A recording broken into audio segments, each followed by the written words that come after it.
Hello, friends. It's good to be back. Hope you're doing great, staying purposeful and healthy.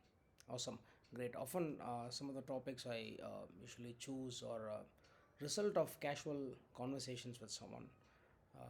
Yesterday, I was on a ride with a colleague from Chennai to Bangalore, and we veered from one topic to another and ended up, talking about sons, daughters, and stuff, and a little bit around, sex education. So, what do you think two adults would talk in the car, right, man? Typical topics, and then I was also talking to me about Oh My God Part Two, where I think the hero's son gets ridiculed by his friends, etc., for his penis size, etc. And kind of this is more common than what people think. Girls aren't, of course, aware of this, but I think if you're a boy, if you're in school, you're a teenager, or even an adult, this pretty much common. The locker room banter, ridicule, etc., bullying, humiliation based on your height, weight, and more than that, the penis size is just quite common. It can literally shatter you if you're a boy. It can break you, but it can also make you stronger because it's just a part of growing up, and no matter how old you are, this just comes up in men's conversations quite often. So today I'm going to talk to boys uh, who are confused, rattled, probably bemused, and a little worried if they're normal. As in, when they're normal, they tend to think of penises related to their masculinity for some reason. So I want to talk to them, and if ideally this should be done by your fathers, but it's okay. Are you worried about satisfying are you going to be a good father? Are you worried about satisfying a woman in marriage or sex? Ideally your dad would talk to you, but if he's not done it, I hope he can forward this material to you. If he's shy, otherwise you'll end up reading some illogical, stupid, uh, non-factual materials from online, and get confused, or your friends can potentially lead you astray with a lot of misinformation that is out there. Okay, let's go. Let's explore some basic facts and myths about your penis size. All right. Okay.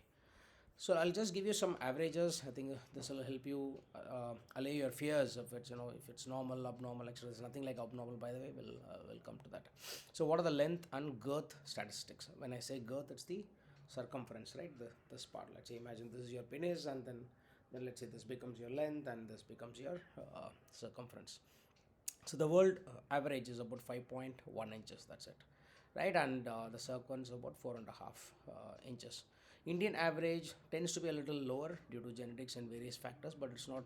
It's quite insignificant to even worry about at this stage. Most of you who watch pornography and find those really big ones, almost as if it resembles a horse, etc. I mean, those are kind of abnormalities, or not. I wouldn't say abnormalities, kind of extremes, right? It's just made it out that way to make those acts of sex more pleasurable for the viewers. So normal men typically not don't have that really long monstrous ones. um, so if your erect penis is in the 4 plus inches range, I think you've got it, bro. I mean, just make sure it's functional and very efficient. That's it. uh, the one medical condition that you need to be kind of worried about, I'll just bring it up since it's related to the penis. Again, I'm not a doctor. I'm just giving you all the stocks based on the research and readings I've done. I've kind of taken great care to do that, but again, just take it at face value. I suggest that you still do consult a doctor, etc., for deep advice on these conditions. So there's something called as micropenis, where the standard deviation. So how do they define it? If the standard deviation from the average, let's say the national average, or the genetical average, or for a particular state, country, etc., is 2.5 inches below, then you're considered as micropenis. So this condition itself is quite rare, extremely rare conditions, and if you have it, your doctor would have diagnosed it by now, or your father would have referred you to a doctor or a urologist, and maybe they can make sure your whatever it's required, testosterone boosters or therapy, etc., to get it up and make it functional more. So that's pretty much the other thing is, like, let's say if the size was so much of a fuss or an issue, I'm sure your father would probably be asking you as you grow up, like, okay, show me, remove your pants, let me see how things are. Oh, it's all fine, great, okay, go back and get back to your job, right? I mean, the fact that we don't typically do that, it doesn't really mean much as long as you keep it functional, and if your hormonal and normal growth for a man is okay, for a boy is okay, you haven't literally nothing to worry. And okay, the more important thing that boys in this teenage, and let's say even in their well into your 20s before sex, or probably worried about his home. Is it big enough that my, let's say, my sexual partner or wife or whoever you're sleeping with is going to be happy, right? That's one botheration all of you typically have. uh, so just to give you some statistics, or let's say biological facts around that, the vaginal wall nerve endings are kind of roughly about 1.5 to 2 inches from the start. So anything more than 2 inches, you're pretty good, right? I mean, that's how it is designed. I think probably God thought about it. He designed things really well that you don't have to worry too much, right? And pretty much everyone has more than 2 3 inches, so it's not really a huge issue. And secondly, more than the length, the girth matters. When I say circumference, right, that's what matters. And fortunately, I mean, even though even that is quite genetic, but that's something like that's reasonably still controllable, or you can still um, work on it a little bit with nutrition, exercise, and a bunch of other things. So even that's what actually gives a good sensation to to women when the act of sex or penetration is done, and it's not really the length. So this things like the size matters, the length matters, 6 inch, 12 inch penises, all those things you don't really have to worry. If you have 4 plus 4.5, 5, you're there about the national average or even the world average. So it's in safe hands, bro. Okay, cool. Let's go to the next one. And what are the factors that quite impact it? Just if you're a little interested in genetics and let's say a little bit of science, let's see. I mean, this is what something I was reading about today to make this podcast. So a lot of factors play a part, like male and female. Mainly the pregnancy stage of your mother, and the father's hormonal let's say conditions, etc., mother's hormonal conditions.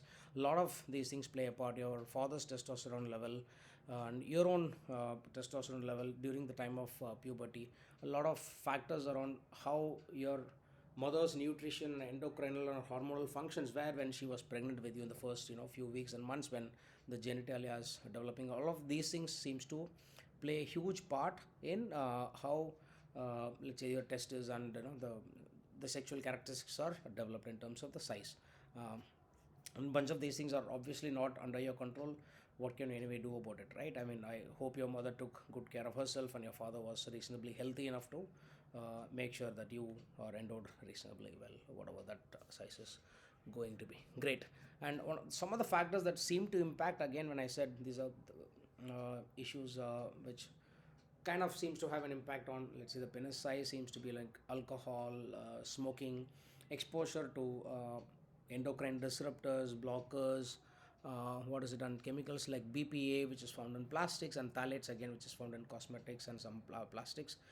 These seem to have a severe interference or an impact on your hormonal balance, which in turn has an impact on your fetal development and sexual characteristics development. So these are things. And again, so this is something that you might want to be careful when choosing a partner. So choose a healthy partner, right? I mean, that's pretty much basic. Someone who probably doesn't drink, smoke, even both for both men and women.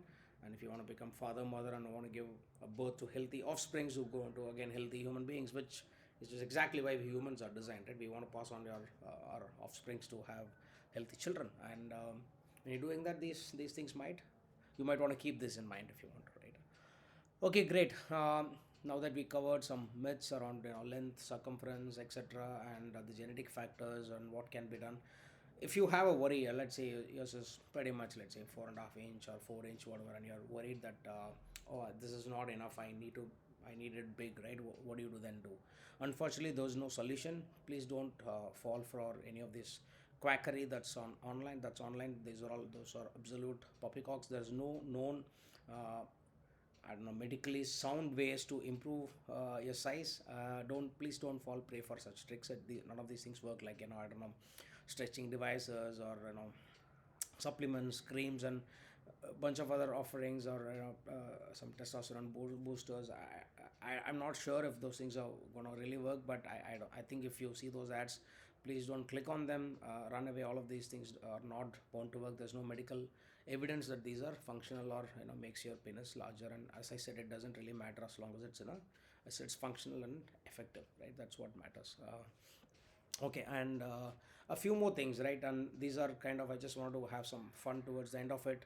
Some myths and weak correlation. So apparently, a lot of us think that, oh, if someone is tall, for example, a larger arm span, foot size, hand size, maybe jaw lines, etc. People have different things. So he must be tall, so it must be big. So when I talk about height, arm span, foot size, hand size, jaw lines, none of these things have any correlation to the penis size. So which you can be short, you can be medium height, you can be tall. None of these things seem to have any correlation to the size of your manhood, penis, etc. So these are myths that are floating around. Don't fall for it again, right?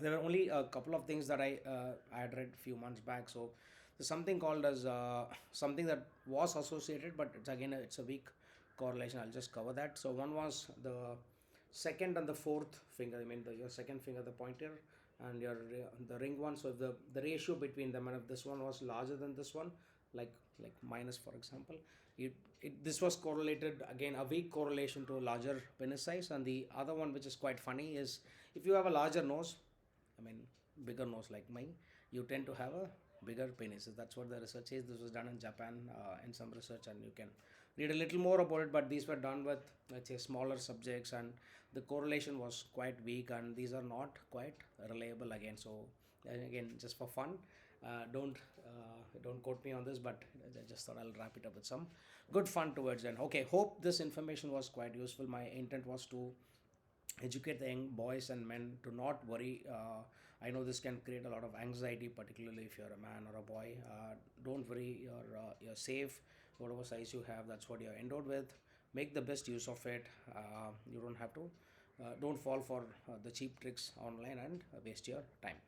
Okay, that's pretty much a wrap. In general, in life, you have some controllables, you have some uncontrollables, right? Things like your height, color, the hair on your head, for example, physical characteristics. These are just handed over to you. Right? You just have to make the best of what you're, I mean, let's say the hand that you're dealt with in, for example, poker. Just do the best to be the best version of whatever is handed over to you. Stick to basic, good nutrition, exercise, sunlight, good sleep, right? All of these things help you with good testosterone production, and that kind of creates good blood flow into the penis to make it look larger. This happens, right, as you age. You might think that the penis is shrinking. No, it's actually not shrinking. It's just that you're, of course, with increased age, the blood flow is lower, your testosterone levels lowest with age naturally, so it tends to look a little smaller. But if you stick to the basics, eat well, sleep well, good exercise, etc., you get to that part, you can probably arrest the decline and maybe have a good sex well into your 70s or even 80s, right? Okay, all right, that's pretty much wrapped for me this time. I'll see you with another interesting topic, maybe even tomorrow evening. Hope I run into some interesting persons or think of something more interesting by tomorrow. Feel free to drop a comment if you have, or share it with your friends, boys, bros, brothers, bromances, whatever it is. And all right, cheers then. Have fun. I'll see you soon. Bye.